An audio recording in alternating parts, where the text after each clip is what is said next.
Hello everyone. So today we are going to discuss depression in freezing point. तो आज हम लोग पढ़ने जा रहे हैं सॉल्यूशन लेसन का पार्ट 10 वीडियो है ये। इससे पहले हम लोग पढ़े एलिवेशन इन बॉइलिंग पॉइंट, ये है डिप्रेशन इन फ्रीजिंग पॉइंट और ये कोलिगेटिव प्रॉपर्टी का एग्जाम्पल था। कोलिगेटिव प्रॉपर्टी मतलब सॉल्यूशन का वो प्रॉपर्टी जो number of moles of solute के ऊपर डिपेंड करे।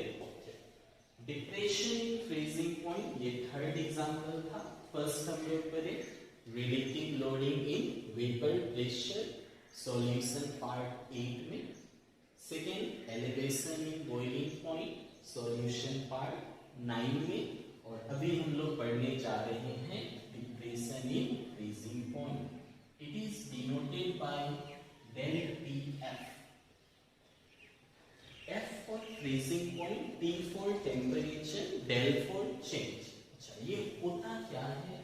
तो इसका डेफिनेशन हम लोग लिखे। डेफिनेशन ऑफ दिस इज कि del T F depression in freezing point it is defined as the difference. It is defined as the difference in freezing point.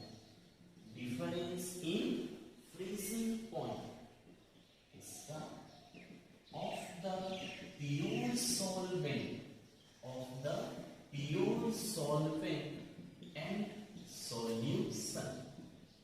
Now, इससे पहले वाला solution part 9 में हम लोगों ने पढ़ा ऐसा। देखो क्या पढ़ा था? एलिवेशन इन बॉइलिंग पॉइंट क्या था? It is the difference between boiling point of solution and boiling point of pure solvent. ऐसा हम लोगों ने पढ़ा जस्ट सॉल्यूशन पार्ट 9 में। अच्छा, ये था बॉइलिंग पॉइंट का लेके। और अभी हम लोग पढ़ रहे हैं फ्रीजिंग पॉइंट का लेके। तो बॉइलिंग और फ्रीजिंग क्या होता है? एक दूसरे का अपोजिट होता है। बॉइलिंग करना, बॉइल करना और फ्रीज करना, ये क्या है? दोनों एक दूसरे का अपोजिट होता है। अच्छा, तो अगर बॉइलिंग पॉइंट सॉल्यूशन का ज्यादा है, सॉल्वेंट का कम है, तो अगर आप इसको ही फ्रीजिंग पॉइंट में लिखते हैं तो फ्रीजिंग पॉइंट क्या होगा? प्योर सॉल्वेंट का ज्यादा होगा और सॉल्यूशन का फ्रीजिंग पॉइंट कम होगा।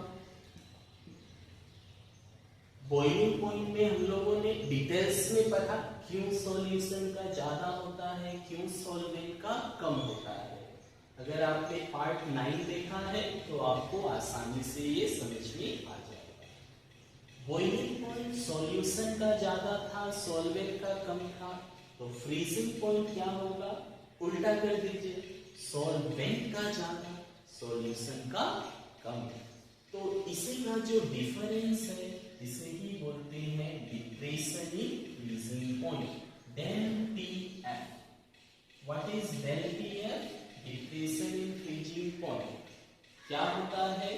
It is defined as the difference between the freezing point of pure solvent and solution। just boiling point जो पढ़ा था हम लोगों ने उसका opposite करना है। for dilute solution, अगर dilute solution होता है तो देखा गया कि डिप्रेशन इन फ्रीजिंग पॉइंट जो है, डिप्रेशन इन फ्रीजिंग पॉइंट ये जो होता है डाइल्यूट सॉल्यूशन के लिए डायरेक्टली प्रोपोर्शनल होता है। It is directly proportional to the molarity, directly proportional to the molarity of the solution. Elevation in boiling point में भी सेम था, वहां पर भी वो मोलारिटी से प्रोपोर्शनल था, यहां पर भी मोलारिटी से प्रोपोर्शनल होगा। Therefore we can say that Del TF is directly proportional to molality, and if you introduce one constant, तो constant K, तो यहाँ freezing point है, so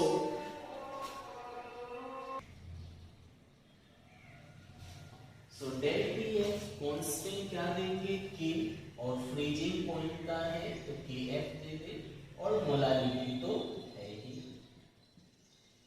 मोलारिटी को क्या लिख सकते हैं? Number of moles of solute. Molarity can be written as number of moles of solute by mass of solvent in KG. KF constant है, इसका नाम क्या होगा, फिर केएफ का डेफिनेशन क्या होगा, और यूनिट, ये तीन निकालना है। चलिए केएफ के बारे में चेक कर ले, जैसा हम लोगों ने के बी के बारे में पढ़ा था, सेम उसी तरह से। तो केएफ को बोला जाता है freezing point. It is the freezing point depression constant, freezing point depression constant, या फिर molar depression constant, molar depression constant, या फिर इसका एक और नाम है क्रायोस्कोपिक कांस्टेंट। क्रायोस्कोपिक कांस्टेंट, ये तीन नाम इसका होता है। डेफिनेशन क्या होगा देखिए, KF equal to del TF कब होगा, जब मोलारिटी का value 1। KF will be equal to del TF if and only if molarity is 1, और molarity 1 कब होगा, जब number of moles of solute 1 हो, mass of solvent in kg कितना हो, 1 हो। Now we can say that KF is defined as del TF, so molar depression constant, molar depression constant मतलब KF is defined as the क्या, del TF मतलब depression in freezing point is defined as the depression in freezing point, depression in freezing point del TF when, मतलब KF equal to del TF होगा, कब होगा, when 1 mole of solute, when 1 mole of solute is dissolved in mass of solvent in kg, मतलब 1 होना चाहिए in 1 kg of solvent। अगर ये 1 हो जाए, ये 1 हो जाए, KF equal to del TF हो गया। चलो यूनिट क्या होगा चेक कर ले, यूनिट ऑफ KF, तो यूनिट निकाल ले। del TF क्या है, KF इनटू मोलारिटी, तो KF क्या हो जाएगा, del TF by molarity, del TF by molarity, this ये पाई आ गया। del TF क्या है, टेम्परेचर ही है, केल्विन हो गया, मोलारिटी का मोल्स पर केजी, यूनिट क्या होगा, kelvin KG per mole, unit will be kelvin KG per mole. ये किसका एग्जांपल था, कॉलिगेटिव प्रॉपर्टी का, कॉलिगेटिव प्रॉपर्टी का एग्जांपल था del TF। अच्छा, कॉलिगेटिव प्रॉपर्टी तब ये होगा जब सॉल्यूट पार्टिकल पे डिपेंड करेगा, डिपेंड कर रहा है। In equation it depends on number of moles of solute particle, so it is a colligative property। now अब हम लोग बोल सकते हैं since del TF depression in freezing point depends upon the depends upon the, किस पे depend कर रहा है, मोल्स ऑफ सॉल्यूट पे, depends upon the number of moles of solute, number of moles of solute, so it is colligative property, so it is colligative property, इसलिए ये colligative property है, so it is a colligative property। तो depend कर रहा है, colligative property हो गया। तो ये था introduction for depression in freezing point. Definition क्या होगा, तो बॉइलिंग पॉइंट वाला जो था उसका उल्टा कर देना है।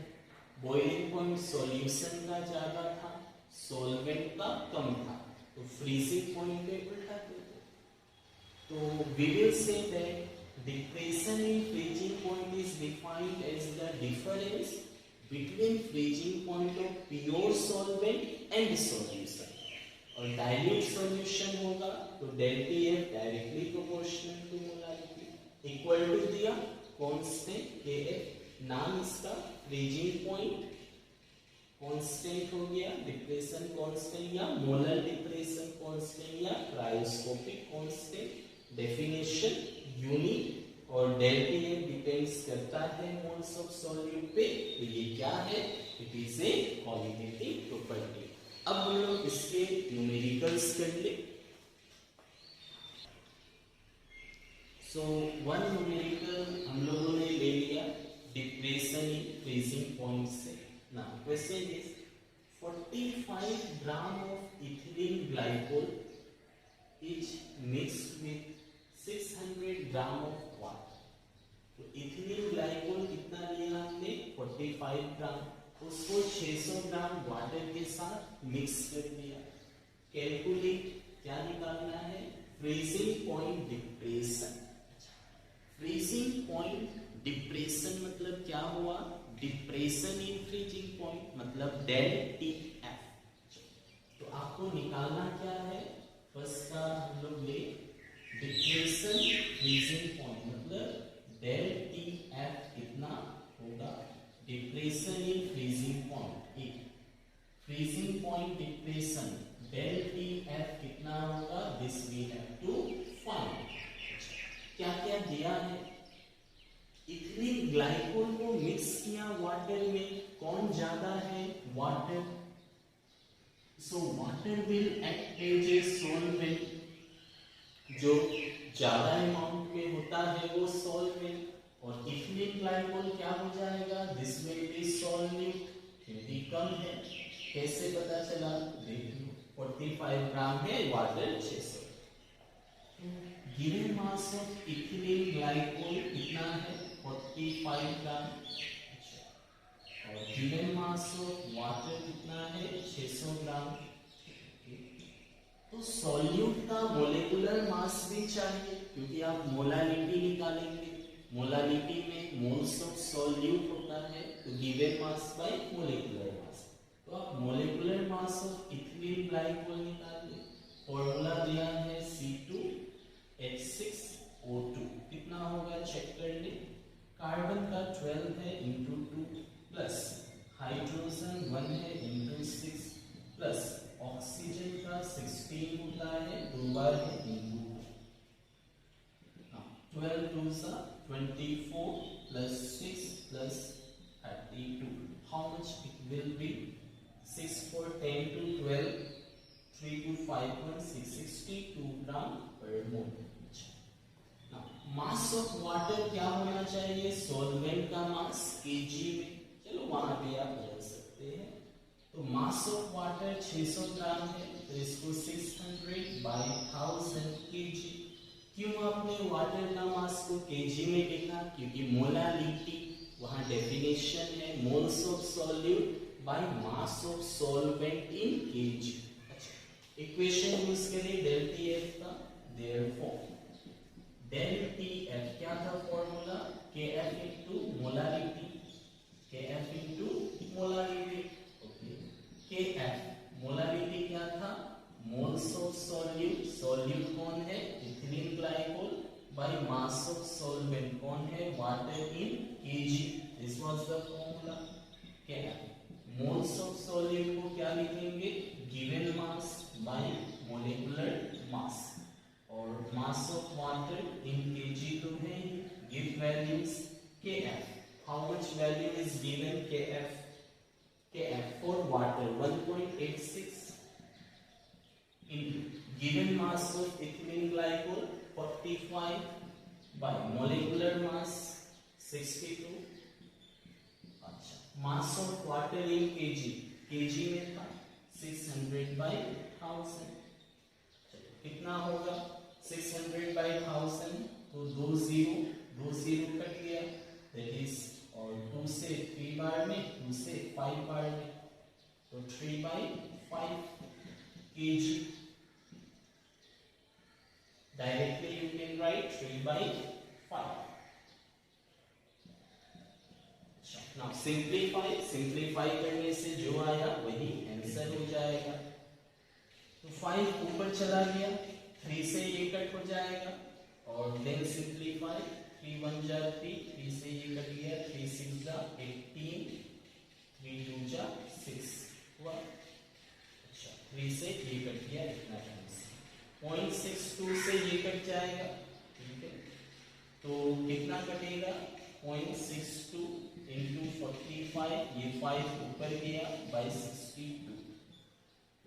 तो 62 अगर आप ऊपर 100 नीचे 100 से मल्टीप्लाई कर दे, तो ऊपर 100 से इंटू किया तो 62 हो गया, 62 कट गया 100 टाइम्स में, और 5 से ये कट जाएगा, 5 2 10 20 टाइम्स में. फिर आप काट सकते हो इसे 5 से, 5 9 45, 5 4 20, सो 9 by 4, 9 by 4, तो 9 by 4 कितना होगा, 9 by 4, 4 2 8, 1 आया 0.042 8, 2 आया 0.45 20, so this will be 2.25 Kelvin will be the answer. तो कैलकुलेशन आसान था, इजी था, 2.25 Kelvin will be the answer. अब ये निकाल ले सेकेंड नंबर, बी नंबर क्या था, फ्रीजिंग पॉइंट ऑफ सॉल्यूशन. तो चलो फ्रीजिंग पॉइंट ऑफ सॉल्यूशन का फॉर्मूला लगाए. तो हम लोग के पास क्या फॉर्मूला था, del T F equal to freezing point pure solvent का माइनस फ्रीजिंग पॉइंट सॉल्यूशन का, pure solvent minus solution. Value दे दे, तो सॉल्यूशन का इधर आया टीएफ सॉल्यूशन इक्वल टू, ये तो अपनी जगह पे है प्योर स्टेट में वाटर का, और ये प्लस है उधर जाके माइनस हो गया. तो वाटर का फ्रीजिंग पॉइंट कितना होता है, freezing point of pure water, तो हम लोग 270 0 डिग्री सी लेते हैं, उसको आप 273 केल्विन या 273.15 भी ले सकते हैं ओरिजिनल वैल्यू. तो मैंने 273 लिया, और डेल टी एफ कितना आया 2.25. चलो माइनस कर दो, कितना 10 में 5 गया 5, 9 में 2 गया 7, 2 में 2 गया 0, 7 to 270.75 Kelvin will be the freezing point of solution.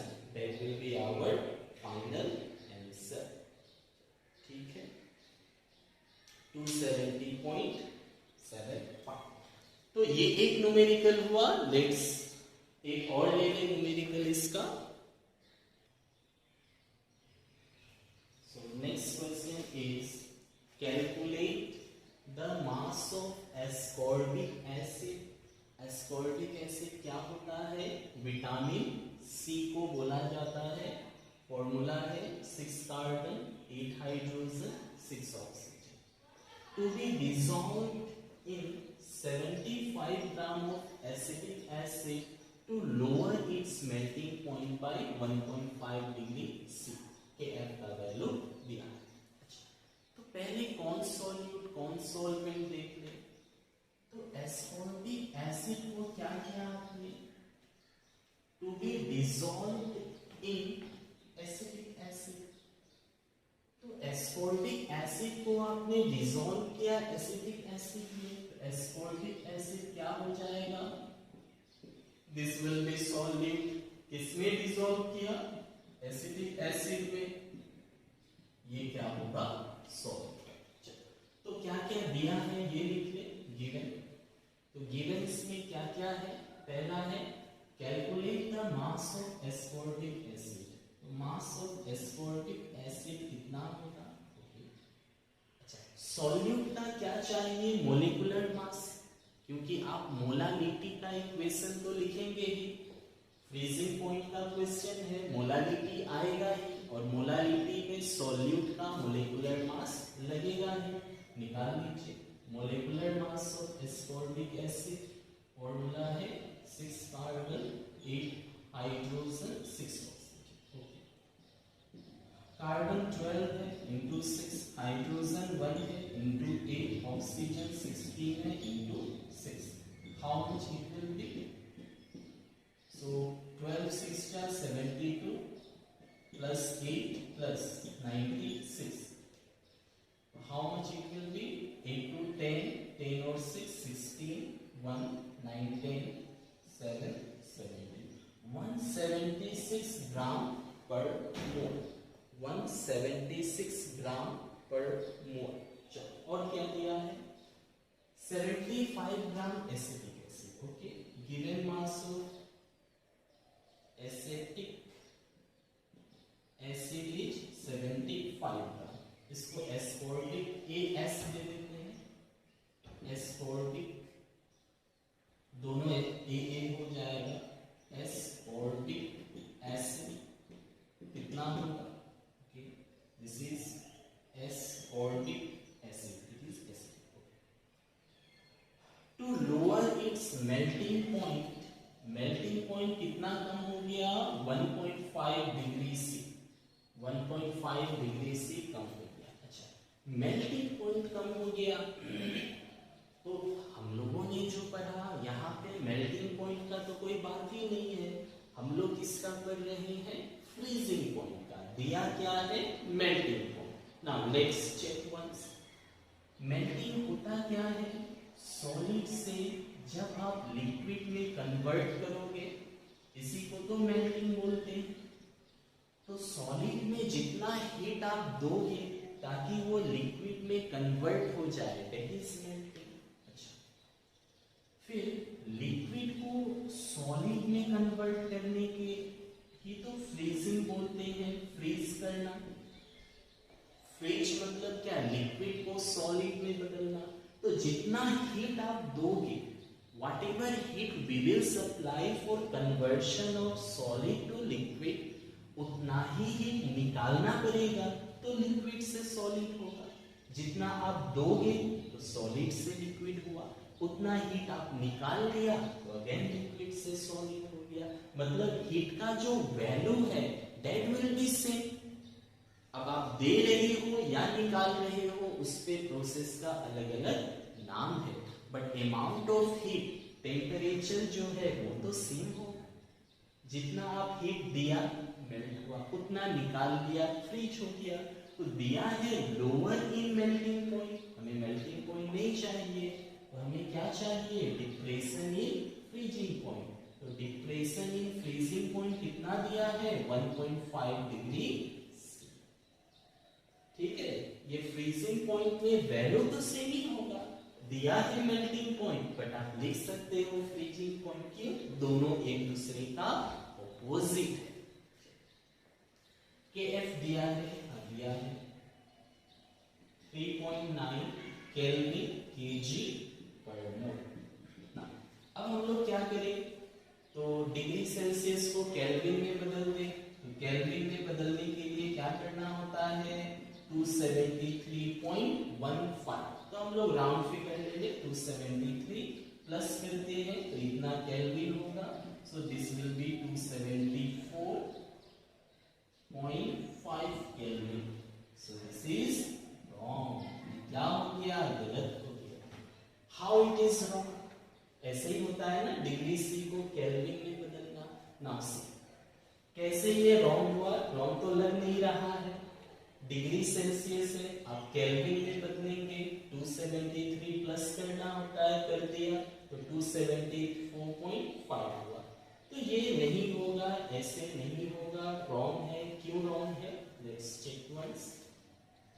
देखो, अगर टेम्परेचर दिया हुआ है, suppose temperature is 25 degree C, क्या लिख सकता है हम लोग? 25 प्लस 273 मतलब इतना kelvin, 298 kelvin. This we can write, okay. But अगर डेल टी अगर 25 डिग्री सी दिया है, तब आप इसे 25 प्लस 273 केल्विन नहीं लिख सकते हो। ये आप लिख सकते हो बट ये नहीं। क्यों? बिकॉज ये टेम्परेचर नहीं है, ये चेंज इन टेम्परेचर है, डेल टी है। इसका वैल्यू क्या होगा? 25 डिग्री सी है तो 25 केल्विन ही होगा। क्यों? क्योंकि ये चेंज इन टेम्परेचर है। सिंगल टेम्परेचर होता तो आप लिख सकते थे, but it is change in temperature, so degree C को आप केल्विन लिख सकते हो। ये प्लस करने से रॉन्ग हो जाएगा। चलो प्रूफ दिखाता हूं। सपोज फाइनल टेम्परेचर दिया है, फाइनल टेम्परेचर दिया है, how much? Final temperature is 75 degree C, initial temperature is 50 degree C. What will be the change in temperature? Change कितना होगा? तो चेंज कैसे निकलता है? Final minus initial. फाइनल कितना है? 75, इनिशियल कितना है? 50, कितना हुआ? 25। ठीक है। अच्छा, अब केल्विन में बदल के निकालो। केल्विन में अगर आप बदल के निकालते हो तो क्या होगा? चेक कर लीजिए। तो फाइनल टेम्परेचर क्या होगा? 75 प्लस 273 केल्विन, कितना? 35875 12 1 2 3 328 केल्विन। इनिशियल टेम्परेचर कितना होगा? 50 है, 50 plus 273 kelvin, how much it will be? 35712 323। ठीक है, 3 का 3 7 5 12 2 1 2 3। ये कितना? 3 5 8 7 5 12 2 1 2 3 5 8 7 7 7 7 14 4 होगा 7 7 14। ठीक, 3 5 8 7 7 14 4 1 2 3। now what will be the change in temperature? final minus initial। अब करके देखो, final minus initial कितना आएगा? what is the final temperature? 348 minus initial 323, कितना आया? this is 25, 8 में 3 गया 5 और 4 में 2 गया तो 25 केल्विन। नाउ अब टेम्परेचर अगर डिग्री सी है, आप उसे केल्विन में चेंज करोगे तो 273 प्लस करके कर देना। इन केस अगर change in temperature del T है, वो डिग्री सी में है, तो उसे केल्विन में बदलने के लिए 273 प्लस नहीं करना है, गलत होगा। डिग्री सी को आप के लिख सकते हैं। कैसे? How it is possible? तो एक एग्जांपल से मैंने दिखा दिया कि कोई भी ले सकते हैं। ये एक मैंने एग्जांपल दिया कि फाइनल टेम्परेचर ये है, इनिशियल ये, तो change in temperature final minus initial कितना? डिग्री सी था, डिग्री सी था। अगर इसी को आप केल्विन में बदला, इनिशियल को भी केल्विन में, तब आप चेंज इन टेम्परेचर निकाला तो भी यही मिला। तो डिग्री सी हो या केल्विन, बात एक ही है। अगर वो किसमें हो? डिग्री मतलब change in temperature. So change in temperature में ऐसे नहीं होगा। चेंज इन टेम्परेचर में डिग्री सी है तो आप उसे डायरेक्ट केल्विन लिख सकते। हाउ इट इज पॉसिबल, ये मैंने प्रूफ दिखा दिया। अगर फिर भी क्लियर नहीं हुआ तो आप कमेंट में बताना, फिर मैं इसे एक्सप्लेन एक बार और तो सिर्फ टेम्परेचर हो तो आप केल्विन में बदलने के लिए 273 प्लस कर दे। डेल टी अगर होता है चेंज इन टेम्परेचर, तब अगर आपको केल्विन में बदलना है तो जस्ट डिग्री सीखोगे डायरेक्ट। तो फॉर्मूला लगाए डेल टी एफ का, depression in freezing point, lowering melting point एक ही हो गया, एक्सप्लेन किया मैंने। डेल टी एफ का क्या फॉर्मूला था, therefore del TF formula is Kf into molarity. Kf into molarity. What is molarity, right? Del TF is Kf. Molarity क्या हो गया, moles of solute. solute कौन सा है, ascorbic acid. ascorbic acid by mass of solvent. solvent कौन है, acetic acid.